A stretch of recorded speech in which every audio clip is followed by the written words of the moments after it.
Tau jan lelek. Monggo. Wiwitane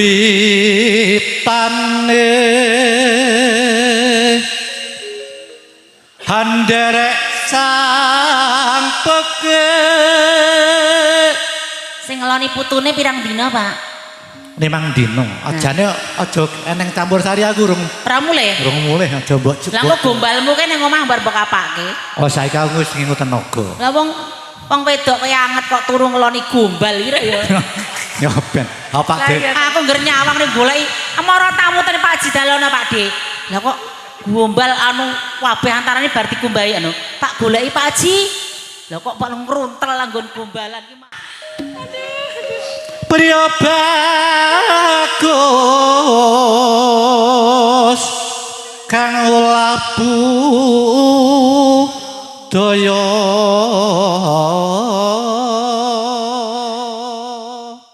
lunga menyang kutha gedhe Suarane becik, juragan sapi, juragan brak. Juragan bola pecah ning sayange siji ora wani rabi. Aku nyendikani dawe adikku lanang Pak Darto kuwi karo Pak Didarsono kuwi. Pak Didarso pripun? Ora usah rabi wae, sing penting seneng atine. Oke aku ngono. Wes sing penting nek pamen turu ngeloni gombal wae ya. Ora resikone. Monggo Pak Haji. Bendara terus yung yun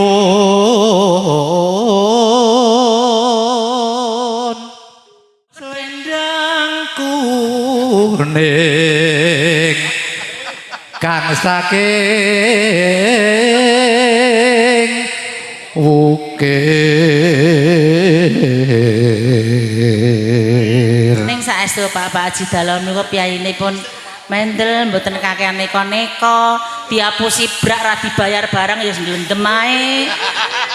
Storine mung ngoten iki. Tak dongake muga-muga piye ke Pak? do seneng uripe. Do seneng uripe. Aku dongake apik ora dongake elek. Ndongake sing do urusan karo Pak Dalo mah dongake apik kae. Swara kurang permono ning wasesan ngrung panggung marang bendara lho seh keweki berarti seh patut rabi lho Pak. dia sulistya pijer enjangake halis Ning terus tresna sasidam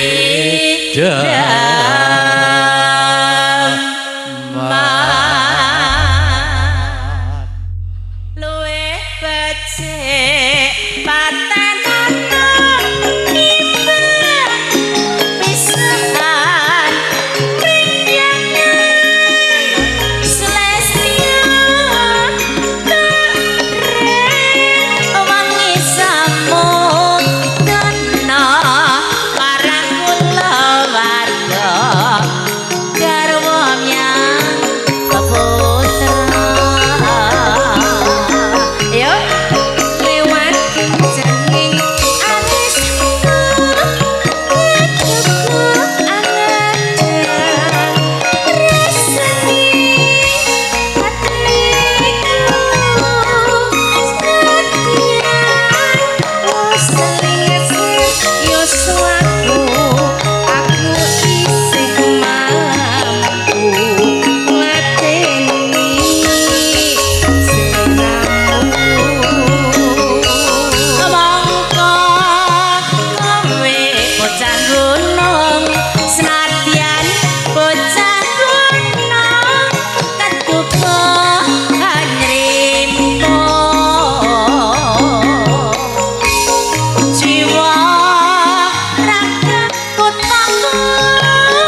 matur sembah nuwun bubur kalian Mbak Nita.